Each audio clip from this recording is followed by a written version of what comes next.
Après-midi. Donc, on va continuer dans le livre du prophète Osée. Et cette fois-ci, nous allons nous concentrer sur le chapitre 8. Donc, nous allons lire pour la gloire de notre Seigneur.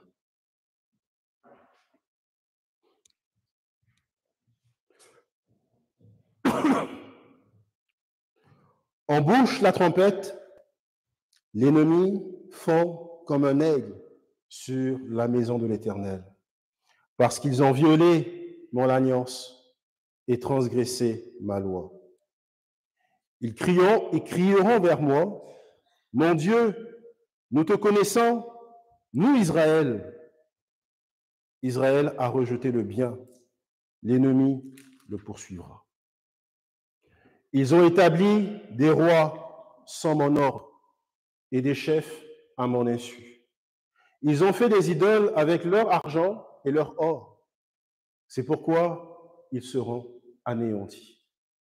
L'Éternel a rejeté ton veau, Samarie. Ma colère s'est enflammée contre eux.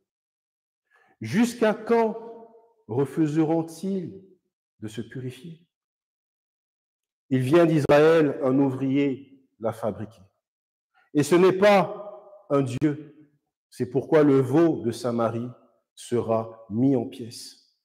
Puisqu'ils ont semé du vent, ils moissonneront la tempête. Ils n'auront pas un épi de blé. Ce qui poussera ne donnera point de farine. Il y en avait des étrangers. Et s'il y en avait des étrangers, la dévoreraient. Israël est anéanti. Ils sont maintenant parmi les nations comme un vase qui n'a pas de paix, qui n'a pas de prix. Car ils sont allés en Assyrie comme un âne sauvage qui se tient à l'écart. Éphraïm a fait des présents pour avoir des amis. Quand même, ils font des présents parmi les nations. Je vais maintenant les rassembler et bientôt ils souffriront sous le fardeau du roi des princes. Éphraïm a multiplié des autels pour pécher et ces autels l'ont fait tomber dans le péché. Que j'écrive pour lui toutes les ordonnances de ma loi, elles sont regardées comme quelque chose d'étranger. Ils immolent des victimes qu'ils m'offrent et ils en mangent la chair. L'Éternel n'y prend point plaisir. Maintenant, l'Éternel se souvient de leur iniquité et il punira leurs péchés. Ils retourneront en Égypte. Israël a oublié celui qui l'a fait et a bâti des palais et Juda a multiplié les villes fortes. Mais j'enverrai le feu dans leurs villes et il en dévorera les palais. Parole du Seigneur. Amen.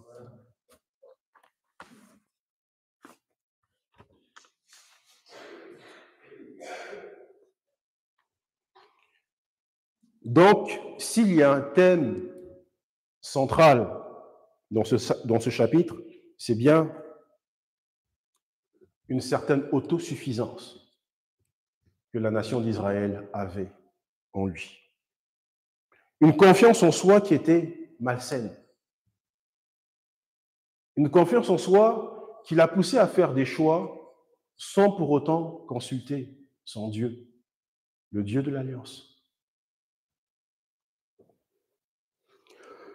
Avec ses rois autoproclamés, son veau fabriqué par l'homme, ses alliés qui représentaient sa sécurité, mais aussi sa propre version du culte, ont fait en sorte qu'Israël puisse se détourner de son Dieu. Et ce peuple ne s'est même pas donné la peine de se demander si ses actions, si ses choix étaient acceptables par Dieu. Ils n'ont même pas pris cette peine-là de se demander s'ils offensaient ce Dieu-là même qui les a sortis de l'esclavage en Égypte. Au lieu de faire confiance à la fidélité et à la puissance de Dieu, ils ont eu tendance à résoudre leurs problèmes par leurs propres moyens, et c'est notre cas aussi. nous ne faisons pas assez confiance à Dieu.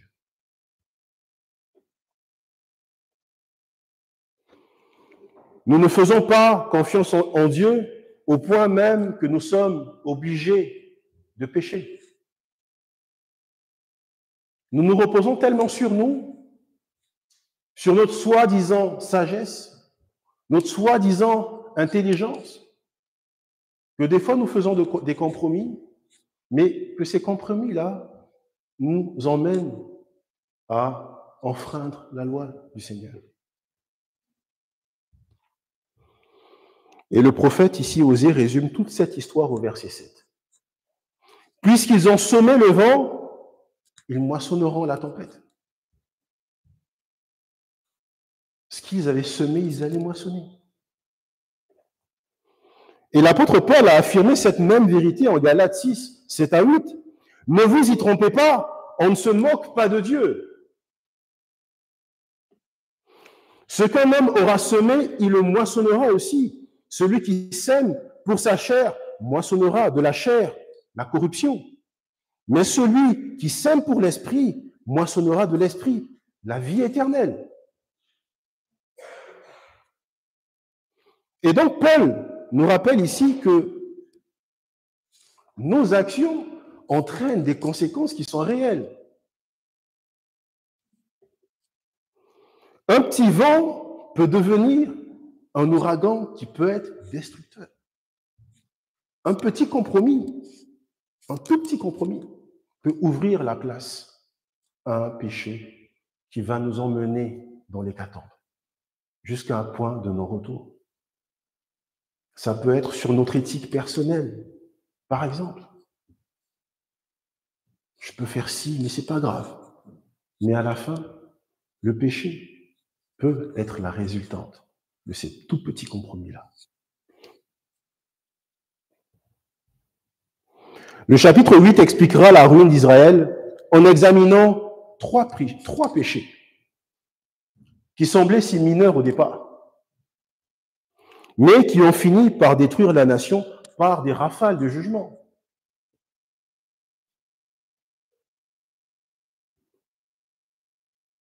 Donc, premièrement, nous avons une confiance en soi, ses propres moyens, dans le fait de se gouverner, dans le choix de ses rois, qui n'ont pas consulté le Seigneur.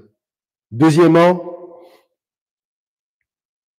on a cette confiance aux autres, cette confiance en Assyrie, cette confiance dans les pays voisins, au lieu de se reposer sur le Dieu de l'Alliance. Et enfin, on a cette confiance en soi, cette autodépendance à mettre en place des cultes personnels qui ne reflètent même pas ce que l'Alliance et la loi ordonnaient.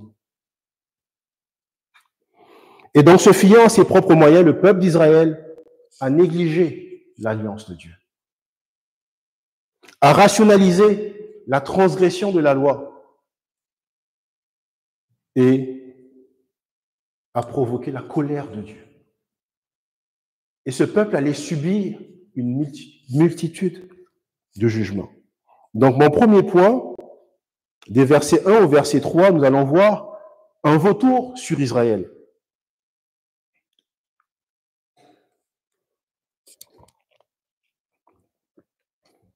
Nous lisons au premier verset, « En bouche la trompette, l'ennemi fond comme un aigle sur la maison de l'Éternel. »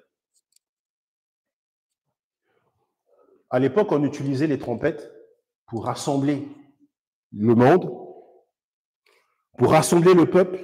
Et ici, Osée attire à nouveau l'attention sur l'infidélité du peuple envers Dieu. Et ici, on peut voir qu'il y a une absence de verbe. Et ce qui souligne ici que le moment est grave. La situation est grave. Et le mot aigle, on peut dire qu'un vautour et la présence d'un oiseau symbolisait l'envahisseur étranger. Ici, probablement, on parle de la Syrie. Quand je ne dis pas la Syrie, mais assyrien, parce qu'il ne faudrait pas confondre la Syrie de Damas, mais c'est la Syrie de Tiglath-Pileser. Dieu utilise une nation étrangère pour infliger un châtiment à son peuple. Et nous lisons dans Ésaïe 10, 5 à 6, ce que représentait la Syrie pour Dieu. Malheur à l'Assyrien, verge de ma colère. Verge de ma colère. La verge dans sa main, c'est l'instrument de ma fureur. Dieu allait utiliser la Syrie pour réprimander son peuple. Et nous continuons. Je l'ai lâché contre une nation impie. Je l'ai fait marcher contre le peuple de mon courroux pour qu'il se livre au pillage et fasse du butin, pour qu'il le foule aux pieds comme la boue des rues. Dieu s'est servi de la Syrie pour punir son peuple. La Syrie piétinera tout sur son passage, comme la poussière sur les routes, laissant derrière lui, ici, comme on le voit, un désordre dans Israël. Et ici, le prophète Osée évoque l'image d'une violence qui est sur le point de s'abattre sur Israël. La vue d'un aigle qui est tout autant significatif. Parce qu'on va voir un aigle, lorsque vous voyez des vautours, c'est qu'il y a une proie qui est déjà morte et le vautour va venir s'emparer de cette proie-là. Et cette proie, c'était Israël. Et un vautour attendant de dévorer quelque chose de déjà mort ou de déjà condamné. Et l'expression sur la maison de l'Éternel, on peut dire que ça fait peut-être référence au temple de Jérusalem, mais ici, c'est vraiment la nation d'Israël. Et donc, la raison de cette menace imminente, c'était pas la Syrie, mais c'était l'offense qu'ils avaient faite à Dieu. C'est Dieu qui allait agir. C'est Dieu qui allait les punir. Et c'est pareil comme tout ce qui se fit à leur propre force et aux aides du monde, qui se fit à l'homme. Israël avait oublié que sa relation avec le Seigneur était autant plus importante. Israël avait oublié son Dieu. C'est donc cet arrangement avec le peuple d'Assyrie qui va se retourner contre lui. Parce qu'ils ont violé mon alliance et transgressé ma loi, au premier verset. Notre frère Fadi a parlé de l'alliance tout à l'heure. C'est l'héritage principal du Seigneur qu'il avait fait avec son peuple. C'était son héritage principal, cette alliance. C'était le lien salvateur du peuple avec lui par la foi. Car l'alliance parle de la relation fondamentale avec Dieu. Elle est aussi contraignante comme un mariage, parce qu'il y a des choses qu'il faut respecter, il y a une loi qu'il faut respecter dans un mariage. Il y a des contraintes. Mais elle a brisé cette alliance. Elle n'a pas respecté ces contraintes juste pour se satisfaire, pour ses propres désirs.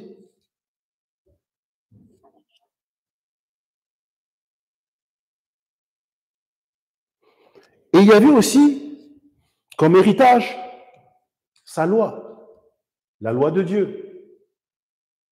C'est-à-dire des instructions de Dieu pour le culte et la vie. Il y avait une instruction pour le culte.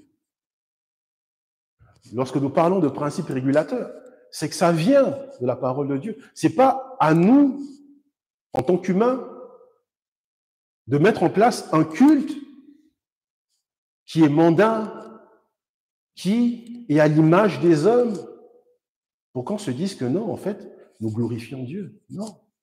Dieu, dans sa parole, avait donné des instructions pour l'adorer, pour le louer.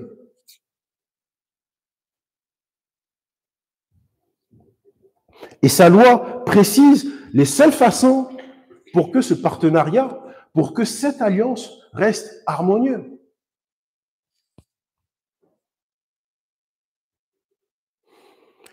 Comme cela nous arrive lorsque nous cherchons des solutions à nos problèmes en négligeant la prière et en négligeant la parole de Dieu. Parce que nous nous considérons au-dessus de Dieu. Nous reléguons Dieu au second plan. J'ai une tête bien pleine. Je peux y aller. C'est vrai. Mais là, on le voit dans ce peuple, qu'ils n'ont même pas pris le temps de prier leur Dieu pour leur donner un roi.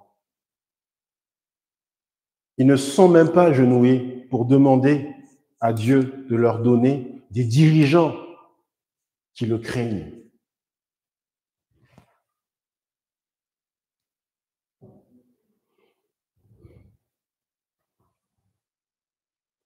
Et donc, en conséquence, Dieu passe de notre plus grande aide à notre plus grande menace.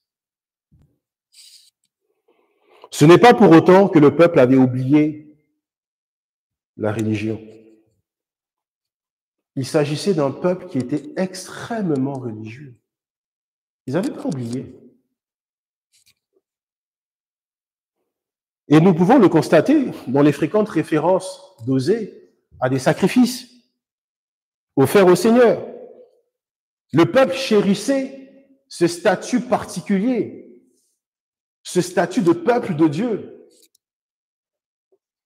de nation choisie par Dieu. On le voit au verset 2.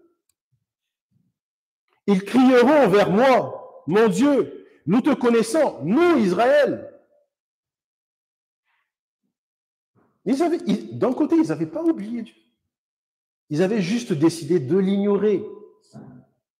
Ils crieront vers moi, mon Dieu, nous te connaissons, nous, Israël. En dépit de leur violation de l'alliance, ils supposent que Dieu ne les jugera pas ainsi, puisqu'ils incluent dans leur, on peut parler de syncrétisme, c'est-à-dire ce mélange de doctrine, ce mélange de religion qui est malsain aux yeux de Dieu. Il mélange la loi de Dieu au culte de Baal. Mais c'est tout ça qui offensait Dieu.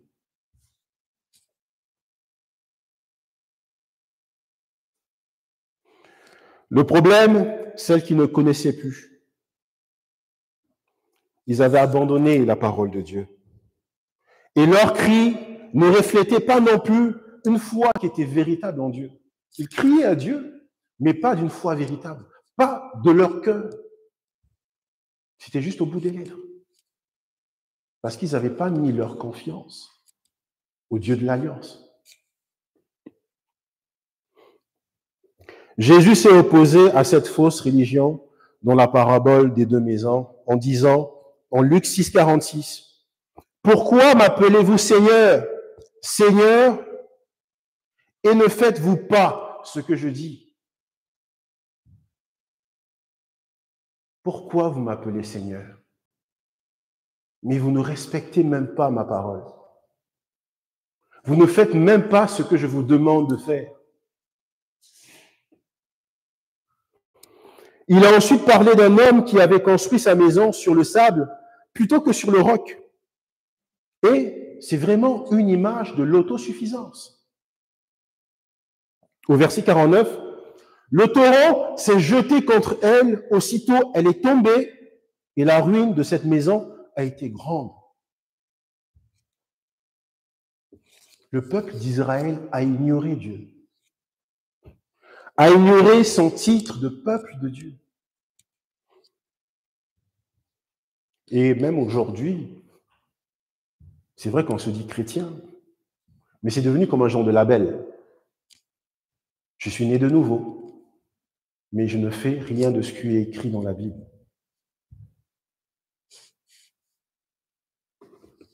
Est-ce que j'applique, est-ce que je vis l'Évangile? Est-ce que je vis selon les ordonnances de la parole de Dieu?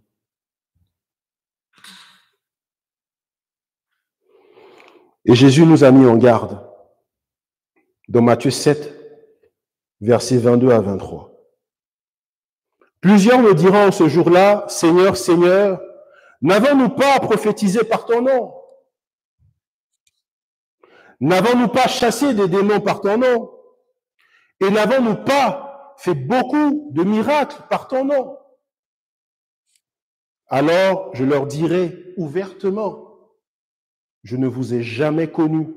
Retirez-vous de moi, vous qui commettez l'iniquité.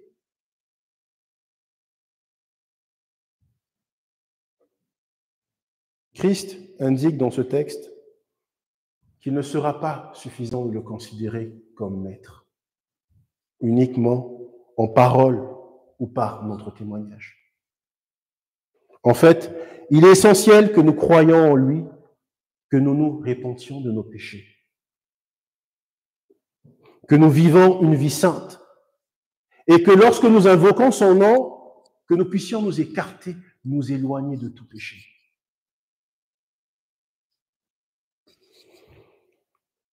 Le prophète, au verset 3, conclut par un message de jugement. Israël a rejeté le bien, l'ennemi le poursuivra.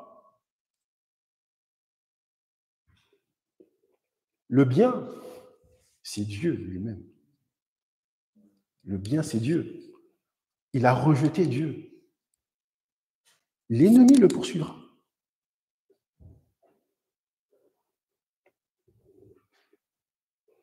Pour Israël, ces trésors étaient ce qui importait pour lui. Pourtant, l'alliance avec Dieu garantissait l'amour de Dieu pour son peuple. Et sa loi modélisait son cœur pour faire sa volonté. Le prophète accuse les Israélites de s'être éloignés de toute justice et du bien. Israël a donc rejeté, repoussé le bien. L'ennemi, dit-il, le poursuivra. Et lorsque nous bannissons l'intégrité, les valeurs chrétiennes fondamentales dans nos vies, nous sommes exposés à tous les maux. Parce que nous nous sommes privés volontairement de la protection de Dieu. Nous nous sommes privés volontairement de la protection de Dieu. Lorsque nous empruntons le chemin du péché, les compromis mondains, nous nous compromettons nous-mêmes en mettant Dieu à l'écart de tout. Et lorsque les maux arrivent, ces maux nous emportent avec nous. L'ennemi le poursuivra.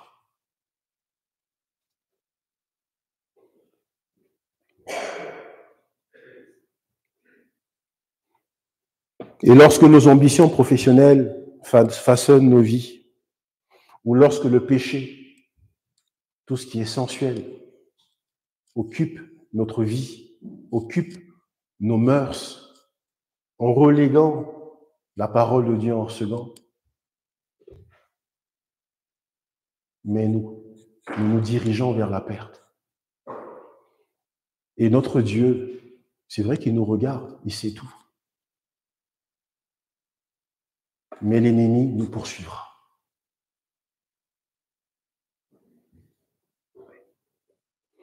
Mon deuxième point, une confiance en soi dans la gestion de sa nation, dans la gestion d'Israël. Et donc, après le coup de trompette introductif, Osée va commencer à aborder les différents péchés par lesquels il a abandonné le Seigneur. Le premier péché est une confiance en soi pour ce qui concerne la gestion de la nation. On a parlé du choix des rois, de ce qu'il faut faire. Au verset 4, nous lisons « Ils ont établi des rois sans mon ordre, et les chefs sans se référer à moi. » Nous avons vu qu'au chapitre 6, au chapitre 7 aussi, qu'il y avait une certaine violence qui s'est passée où des rois se sont succédés par des coups d'État ainsi de suite. Et donc ici, le fait qu'il revienne, que le prophète revienne sur ce thème, montre cette profonde offense qu'ils ont fait à Dieu lorsqu'ils ne l'ont pas consulté. Bien que Jéroboam ait mal tourné, il était au moins arrivé au pouvoir par la nomination de Dieu, comme Saül et David dans les dynasties précédentes. Dieu a remplacé la maison de Jéroboam par la maison de Jéhu. On l'a vu au chapitre 1, au verset 4. Le peuple n'a pas cherché à obtenir du Seigneur un nouveau roi.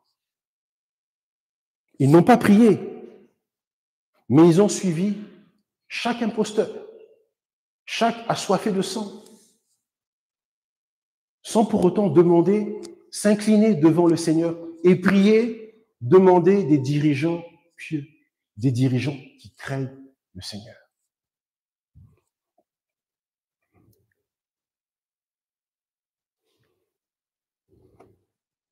Et c'est ce qui se passe de nos jours, lorsque dans nos églises, lorsque même dans notre vie, en tant que, comme je dis, citoyen d'une nation, on est prompt à critiquer nos gouvernements. Mais est-ce que nous avons prié pour avoir les dirigeants qui craignent le Seigneur? Est-ce que nous avons prié pour un pasteur qui craint le Seigneur? Est-ce que nous prions pour un pasteur selon ce que la parole de Dieu nous enseigne? Mais aujourd'hui, en fait, c'est que nous ramenons le monde dans l'Église. C'est qu'un pasteur est évalué selon les performances du monde, mais pas selon la parole de Dieu.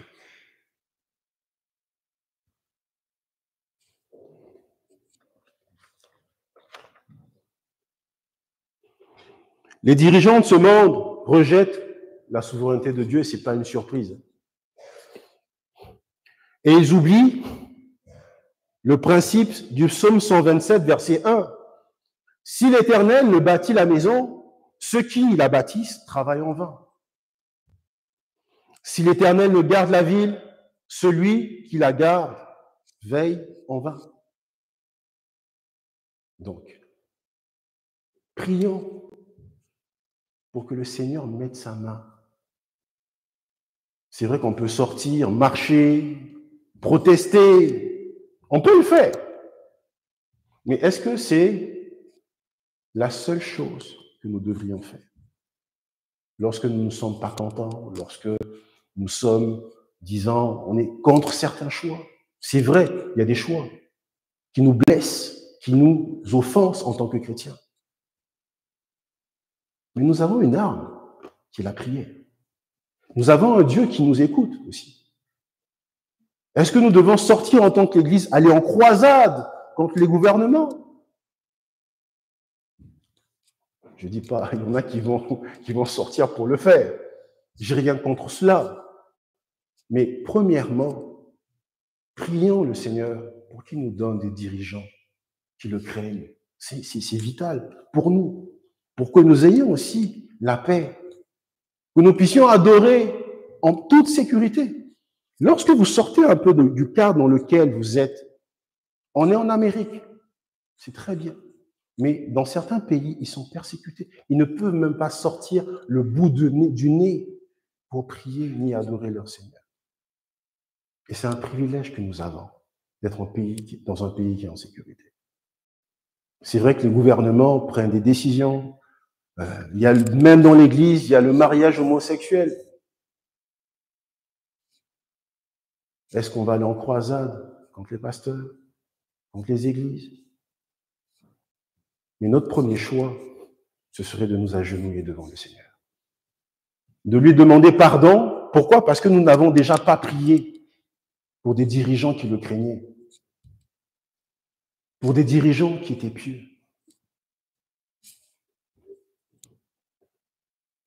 L'idolâtrie qui s'en suivit fut un produit de ce leadership qui était mondain en Israël.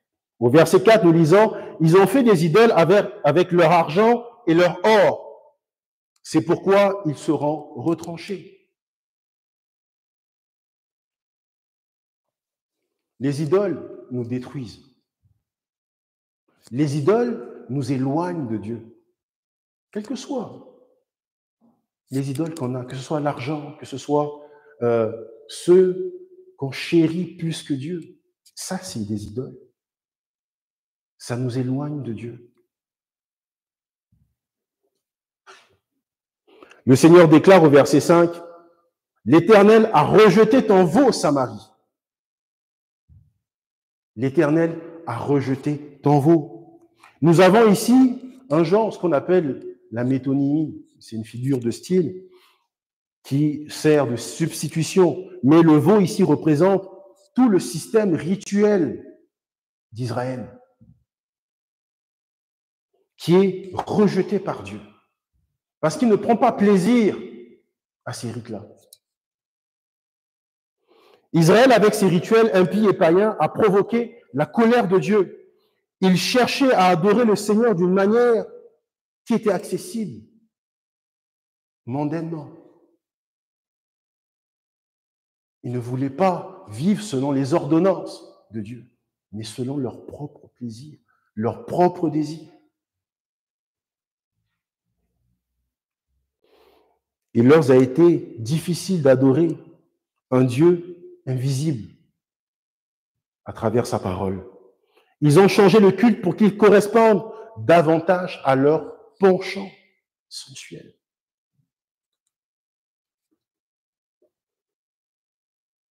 Le veau viril évoquait la force et la fertilité. Deux bénédictions qu'ils recherchaient ardemment et leur correspondaient à leur notion de gloire terrestre. Mais tant au mont Sinaï qu'à Bethel, Dieu est hérité par les veaux d'or. Dieu ne prend pas plaisir à ces veaux. Et il le dit au verset 5, « Ma colère s'est enflammée contre eux. » Le Seigneur a fait l'homme pour qu'il porte son image dans la sainteté et l'amour. Chaque fois que l'homme adore une image de Dieu conçue selon sa propre imagination, ou qu'il invente aujourd'hui ses propres moyens d'adorer le Seigneur, Dieu est furieux. Non pas seulement furieux, mais jaloux aussi.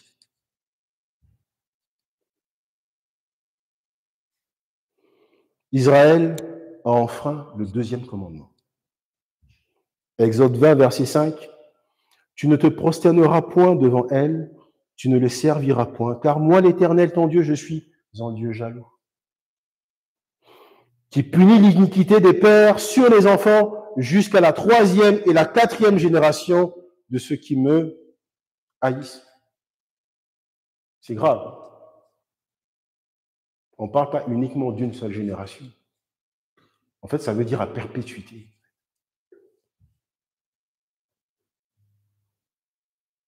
Non seulement Dieu était jaloux, mais il allait les punir sévèrement.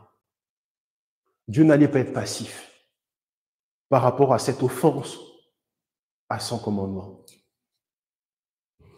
Et le prophète tourne en dérision ses idoles. Il dit au verset 6, « Il vient d'Israël, un ouvrier l'a fabriqué, mais ce n'est pas Dieu et ce n'est pas Dieu. » Ça ne vient pas de Dieu.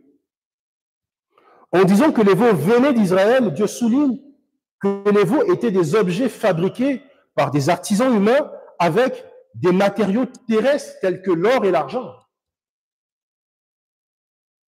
Ce sont des hommes qui ont créé ces idoles avec des matériaux terrestres. Alors, comment pouvaient-ils être considérés comme Dieu? En colère, le Seigneur a prophétisé au verset 6, « C'est pourquoi le veau de Samarie sera mis en pièces. » C'est sévère. Et donc, la mise en pièces du veau, c'est la preuve de l'impuissance de l'idole. Que ces idoles ne peuvent pas les sauver. Que ces idoles ne peuvent pas les sortir dans l'état de péché dans lequel ils sont. La preuve que tout le système religieux que le veau symbolisait était sans valeur et inefficace. La motivation derrière l'idolâtrie était la recherche de la sécurité et de la prospérité. Il recherchait cette sécurité dans ses veaux. Il recherchait la richesse dans ces veaux d'or-là. Mais parce que Dieu avait été offensé, Israël récolterait l'esclavage et la pauvreté.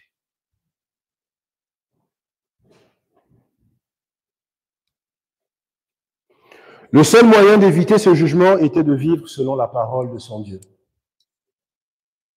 De rechercher premièrement les choses d'en haut et la justice de Dieu. Israël a cherché à se gouverner par la sagesse des hommes et les ressources terrestres, en se soumettant à des rois forts et autoritaires plutôt qu'au Dieu de l'Alliance.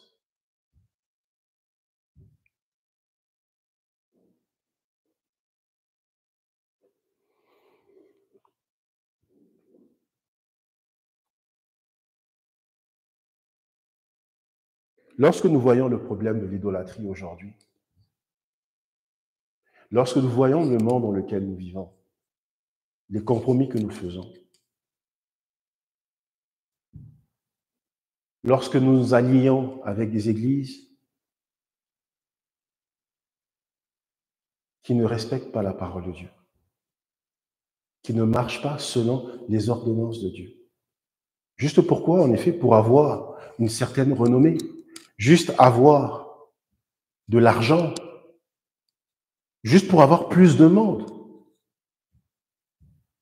Mais nous nous détournons de l'essentiel, parce que nous reléguons l'autorité de Dieu en second plan, et nous nous fions, nous nous reposons sur l'autorité des hommes, pour avoir des gens dans l'église, une église pleine. C'est ce genre de compromis-là qui nous éloigne du dessein de Dieu. La véritable réponse sera donnée par le prophète Jérémie par rapport à tout ce qu'Israël a vécu. Ils ont offensé le Seigneur. Le Seigneur les a châtiés. Mais Jérémie apporte la vraie solution au problème d'Israël, mais aussi au nôtre. Dans Jérémie 31, les versets 31 à 33. La véritable réponse, voici, les jours viennent, dit l'Éternel, où je ferai avec la maison d'Israël et la maison de Juda une alliance nouvelle. Une alliance nouvelle. Non comme l'alliance que j'ai traitée avec leur père, le jour où je les ai saisis par la main pour les faire sortir du pays d'Égypte. Alliance qu'ils ont violée. Quoique je sois leur maître, dit l'Éternel. Mais voici l'alliance que je ferai avec la maison d'Israël. Après ces jours-là, dit l'Éternel, je mettrai la loi, ma loi, au-dedans d'eux. Je l'écrirai dans leur cœur. Et je serai leur Dieu, et ils seront mon peuple. La nouvelle alliance remplaçant l'ancienne qui avait été rompue, qui avait été violée. Elle est apparue avec la venue de Jésus-Christ, le Fils de Dieu. Non seulement Jésus effacerait la colère de Dieu sur notre péché en mourant à notre place sur la croix, mais il accorderait un cœur nouveau à ceux qui croiraient grâce à l'Esprit Saint. La nuit précédant sa mort, Jésus était avec ses disciples. Dans Luc 20, 22, il prit de même la coupe après le souper et la leur donna en disant, cette coupe est la nouvelle alliance en mon sang qui est répandue pour vous. Suivre Jésus, c'est renoncer à l'autosuffisance. c'est renoncer de se reposer à soi-même. En s'abandonnant à lui, en lui faisant entièrement confiance comme étant notre Sauveur, notre Dieu sur qui nous avons tout, sur notre rocher.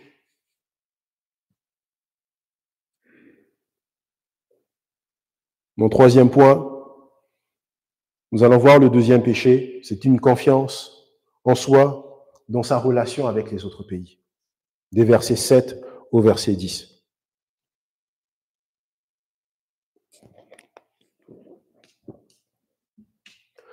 Au verset 9 ici, nous lisons aux Zénotes que car ils sont allés en Assyrie comme un âne sauvage qui se tient à l'écart. Éphraïm a fait des présents pour avoir des amis. Et donc, dans une vaine tentative d'échapper au jugement de Dieu, à cette vague de conquête qui allait arriver, les Israélites sont allés en Assyrie. Comme, dit-il, Osée le dit, comme un âne sauvage qui se tient à l'écart, Éphraïm a fait des présents pour avoir des amis. L'âne, vous savez, quand on dit têtu comme un âne, ça représente la stupidité, le fait d'être insensé. Et Israël était devenu insensé.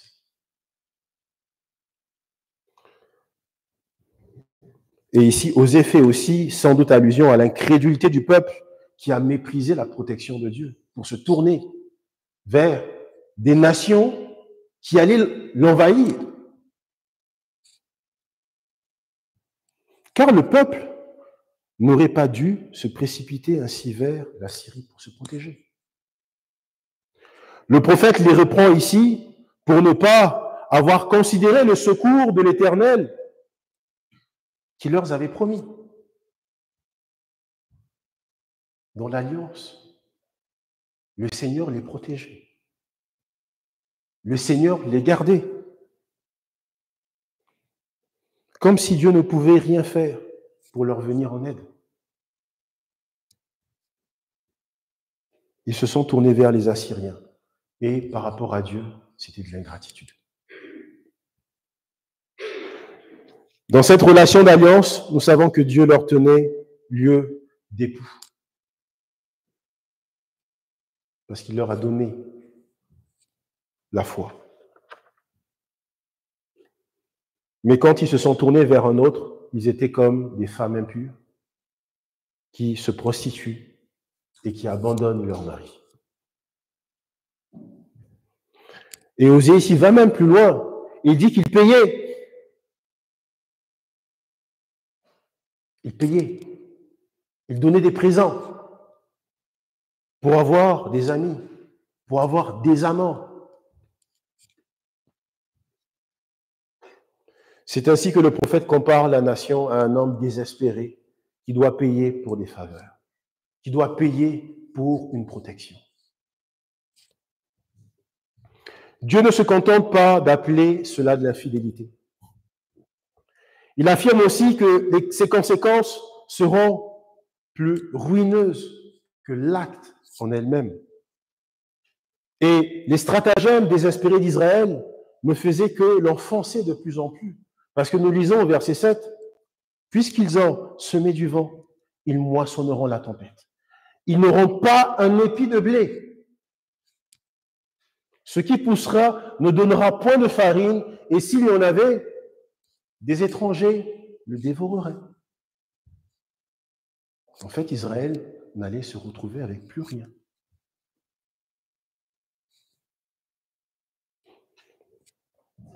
Et donc Israël ici est comme une tige de grain qui est mal formée, qui ne va rien produire. Bien qu'il doive donner du fruit, il ne contient pas de vrai blé. Et même s'il en produisait, son rapprochement insensé avec les autres nations le ferait dévorer par les oppresseurs. Israël agit avec duplicité. Quand on parle de duplicité, deux visages par rapport à la Syrie, par rapport à son Dieu.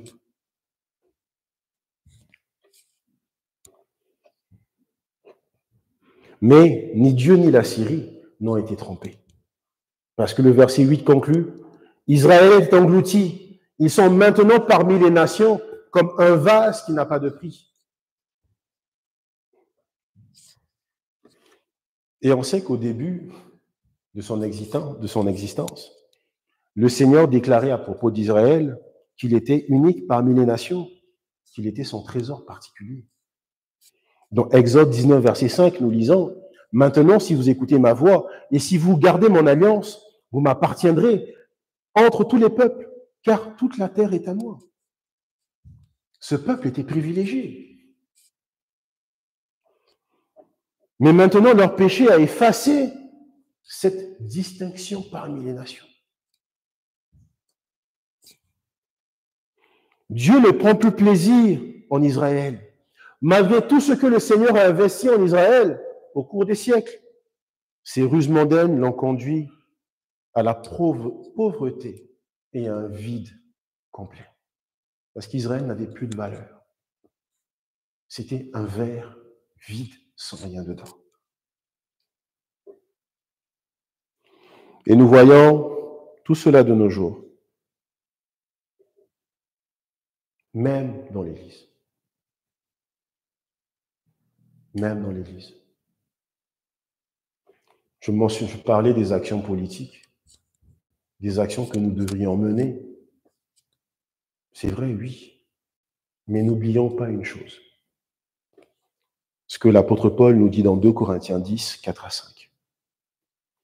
Les armes avec lesquelles nous combattons ne sont pas charnelles. Elles ne sont pas charnelles. Mais elles sont puissantes par la vertu de Dieu pour renverser les forteresses. Nous renversons les raisonnements et toute hauteur qui s'élève contre la connaissance de Dieu et nous emmenons toute pensée captive à l'obéissance de Christ. C'est vrai que nous pouvons nous lever, mais ce n'est pas un combat charnel. C'est un combat contre l'ennemi de nos âmes. Et ce que nous devons faire en premier, c'est de prier notre Dieu, nous imprégner de sa parole, de le connaître et de prier de façon persévérante, de prier pour des rois, de prier pour des dirigeants, de prier pour que Dieu nous donne la sagesse. Parce que souvent on est bien convaincu qu'on est intelligent, on a la tête bien pleine pour faire des choses. Mais dans le fond, notre intelligence, notre soi-disant sagesse, elle est tellement teintée par le péché que nous ne demandons même pas pardon au Seigneur pour ce péché. Prions le Seigneur, demandons-lui la direction dans nos choix, que ce soit dans nos choix professionnels, parce qu'on se pose souvent la question, mais je cherche un travail, pourquoi Dieu ne me donne pas un travail? Pourquoi Dieu ne me donne pas un travail? Pourtant, Dieu nous donne tout. C'est Dieu qui est notre pourvoyeur. Lorsqu'il nous donne un emploi, c'est parce qu'il sait que nous en avons besoin. Mais nous, en retour, qu'est-ce que nous faisons?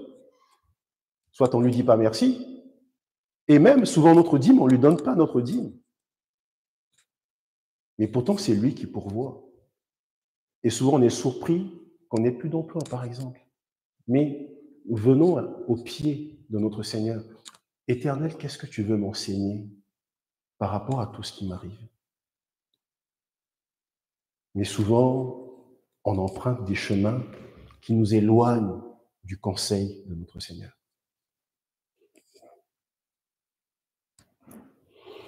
En réalité, nous devons choisir entre faire appel aux puissances du monde ou à nos propres forces ou à notre Dieu. Les Israélites ont choisi de se faire des alliés parmi les nations. Ils ont oublié le Seigneur. Ils ont non seulement perdu leur véritable force, mais en perdant leur force, ils se sont alliés avec l'ennemi. Ils ont fait alliance avec l'ennemi.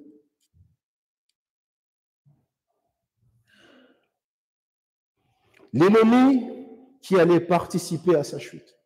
La destruction et la chute des Israélites ne sera pas causé par la Syrie, mais c'est la main de Dieu. Ce Dieu qui était en colère parce qu'il n'a pas été consulté.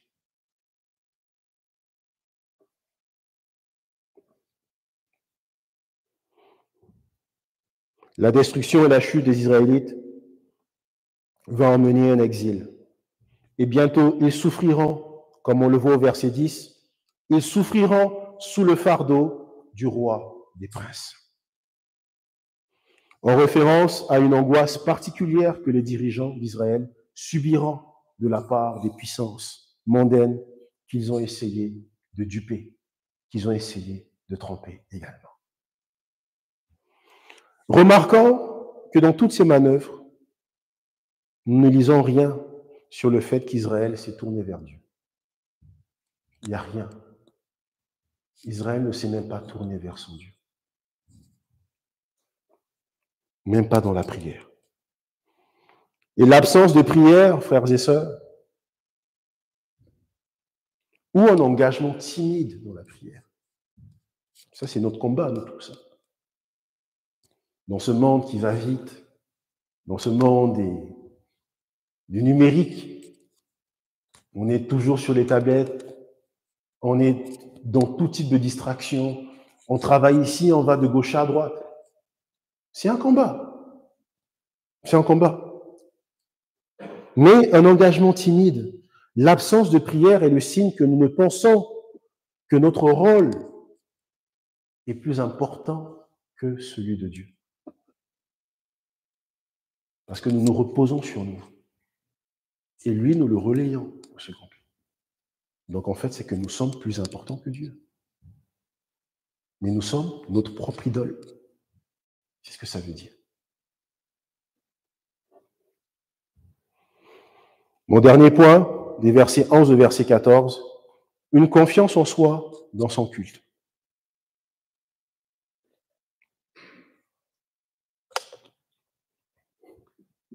Et au verset 11, Dieu se plaint et il dit, « Éphraïm a multiplié les autels pour pécher, et ces autels l'ont fait tomber dans le péché. » Donc, Éphraïm s'est fait ses idoles, mais ces idoles l'ont conduit dans le péché.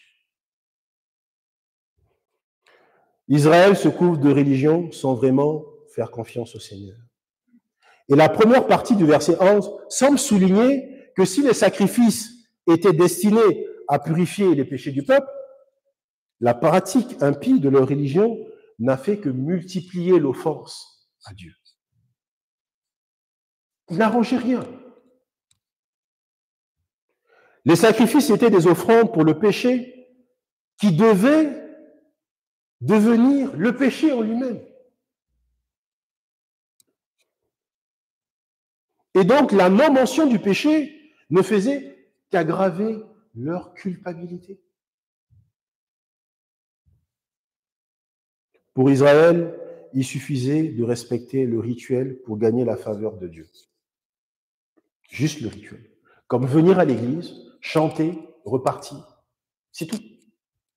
Sans pour autant vivre ou respecter les ordonnances de l'Alliance.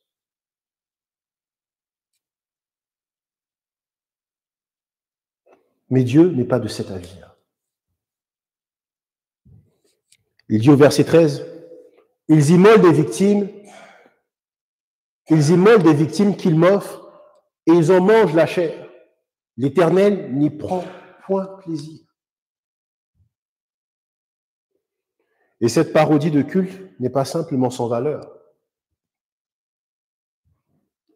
mais elle insultait Dieu. Elle écœurait Dieu.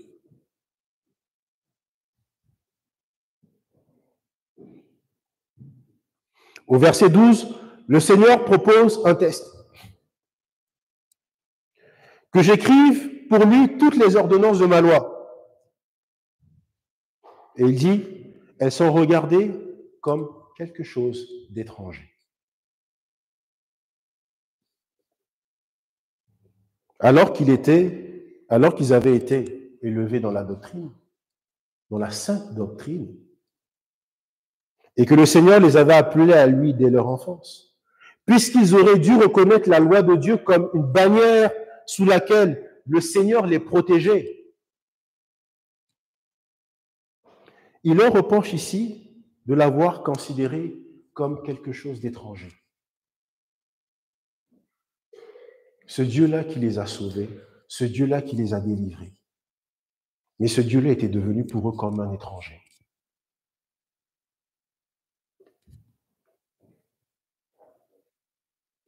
Pourtant, c'est la religion païenne qui était censée être étrangère et qui devait offenser Israël.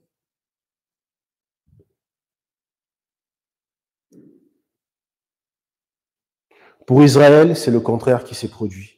Ce qui avait du sens pour eux, c'était l'idolâtrie qu'ils avaient apprise du monde. Ils ont recherché la prospérité dans les idoles. Ils ont recherché la richesse. Ils ont recherché cette virilité dans des veaux, dans le culte de Baal. Mais ils se sont écartés de Dieu. Et Dieu, dans ses rituels, était étranger pour eux. Bien que les Israélites aient oublié la loi de Dieu, le Seigneur n'a pas oublié leurs péchés. Notre Dieu sait tout. Ce n'est pas un Dieu qui oublie. Il sait tout. Au verset 13, il dit, « Maintenant l'Éternel se souvient de leur iniquité, et il punira leurs péchés. Ils retourneront en Égypte. » En ramenant le peuple en Égypte, Dieu n'entend pas un déplacement physique vers l'Égypte, mais vers l'esclavage.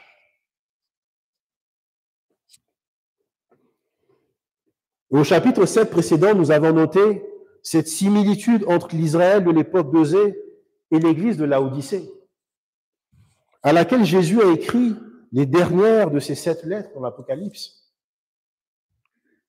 Et donc, cette comparaison nous avertit ici que le grand danger auquel nos églises sont réellement confrontées en période de trouble ne vient pas de personnes extérieures ou de l'oppression externe, mais de l'infidélité à notre Seigneur.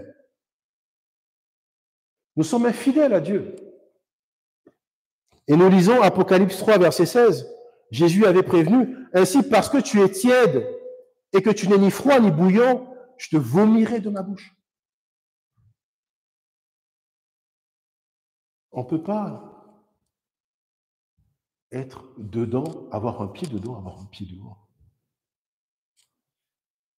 Avoir Dieu ou avoir les moyens de ce monde. Non. Nous n'avons pas à avoir cette tiédeur. On dit, mais, Jésus, je le garde pour plus tard. Dieu, on va voir après. Ou de venir à l'église juste comme un figurant, chanter, regarder le monde, s'en aller, mais notre semaine est remplie de péchés, de choses qui ne glorifient pas le Seigneur. C'est ça la duplicité. Mais même si dans l'église nous ne voyons pas, mais Dieu lui voit l'état de notre cœur. Et Dieu sait tout. Et rien n'est caché. Rien ne lui est caché.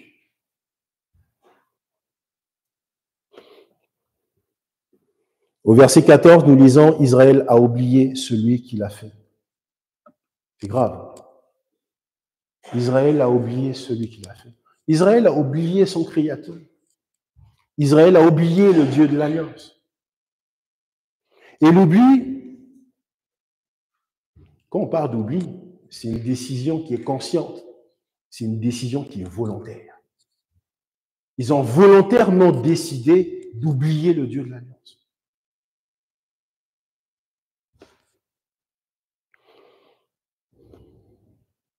Dans nos défis, qu'ils soient financiers, politiques ou relationnels, est-ce que nous oublions que Dieu est notre pourvoyeur? Est-ce que nous oublions que Dieu est notre rocher? notre ultime protection. Ce n'est pas nos familles. C'est vrai qu'ils sont présents. Mais vous allez même être surpris que même dans nos familles, lorsqu'arrive le trouble, mais ils nous abandonnent. Le monde va nous oublier, le monde va nous rejeter. Même notre père et notre mère peuvent nous rejeter, mais c'est l'Éternel qui nous recueille. C'est l'Éternel qui nous recueille. Donc c'est en lui que nous devrions mettre tous nos espoirs. C'est en lui que nous devrions nous reposer. Lorsque nous faisons de nos relations, de notre mari, de notre époux, vous savez, des fois, nous idéalisons tout ça. Notre emploi, c'est parfait. Mais souvent, nous ramenons ça au premier plan et nous oublions même celui qui est à l'auteur de tout cela. C'est le Dieu Tout-Puissant.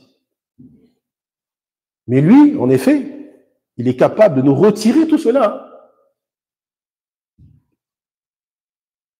Il est capable de tailler en pièces toutes ces idoles dans nos vies.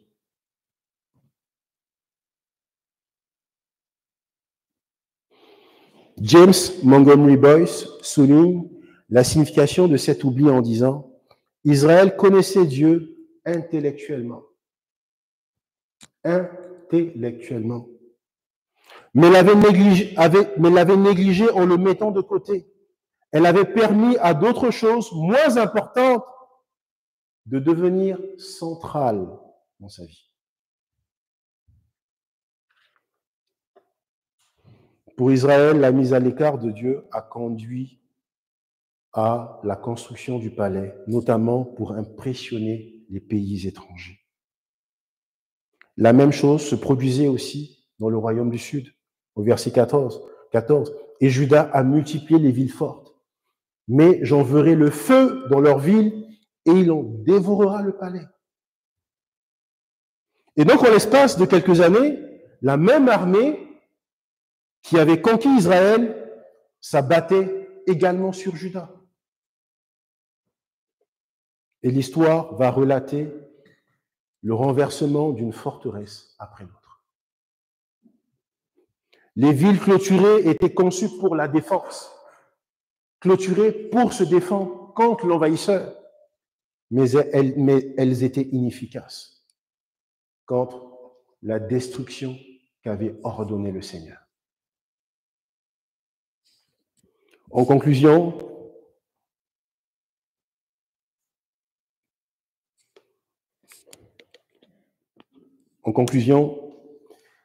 la clé, ce n'est pas une confiance en soi, c'est la confiance que nous mettons dans notre Seigneur. Quelle place il occupe dans nos vies? Quelle place il occupe dans notre vie personnelle? Quelle place il occupe dans les choix que nous faisons, en tant que personne, en tant qu'Église, en tant que communauté de foi?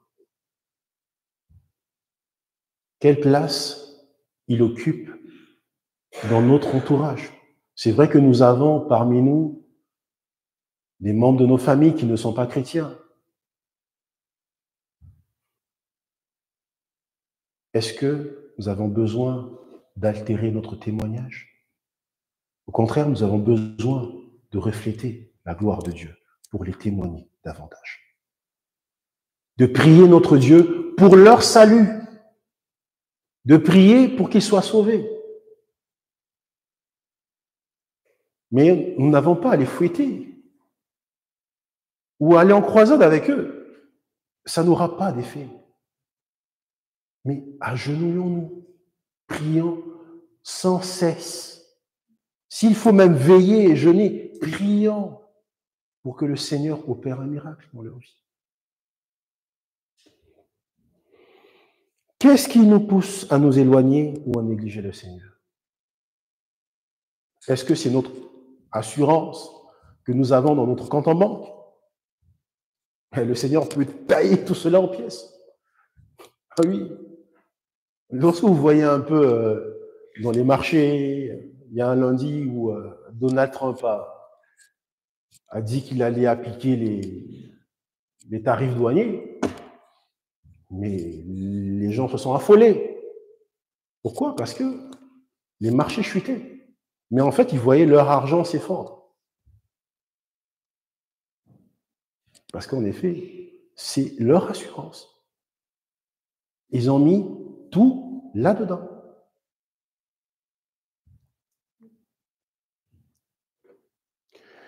Plaçons-nous nos relations avant le Seigneur. Si nous continuons à mettre Dieu de côté ou à nous éloigner de lui, il peut faire à nos faux dieux ce qu'il a fait aux faux dieux de Samarie et de Jérusalem. Tous deux réduits en cendres. C'est ce qu'il peut faire. Il est puissant, il est souverain au-dessus de tout. Il peut briser nos idoles personnelles lorsque cela l'offense. Si pour nous, nos idoles sont ce qui nous donne une joie, nous donne la paix, et que ce n'est pas le Dieu, ce Dieu-là qui nous la donne, c'est que nous devons nous demander pardon. Ça veut dire que nous mettons notre joie dans ce qui n'est pas dans le Dieu Tout-Puissant, dans le Dieu de l'Alliance.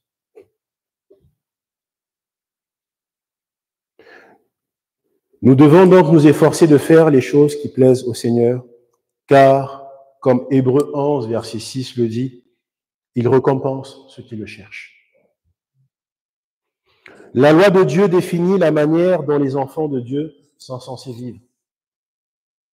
La loi et toutes les autres paroles de Dieu que Dieu a données sont des expressions de son amour pour nous. Ce sont des expressions de son amour pour nous. La désobéissance à la loi de Dieu est donc un rejet de son amour. Nous devrions veiller à recevoir la parole de Dieu comme un don gracieux et y répondre par l'obéissance comme preuve de notre amour en Dieu. Quelle folie que d'ignorer le Dieu que David a chanté dans le psaume 31, verset 4.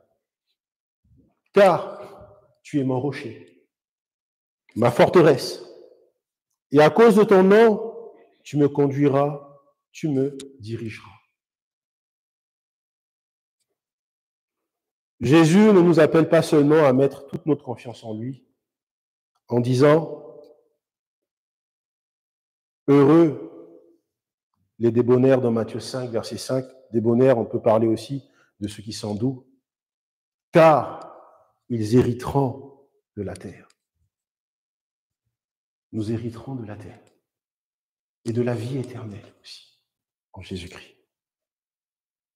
Il nous invite également à adopter une perspective qui est entièrement différente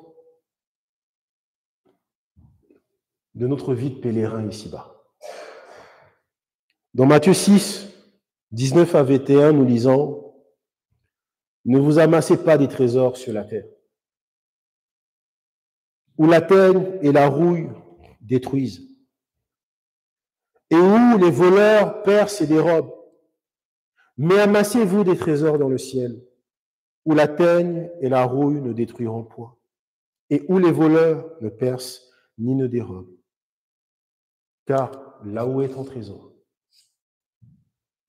là aussi sera ton cœur. »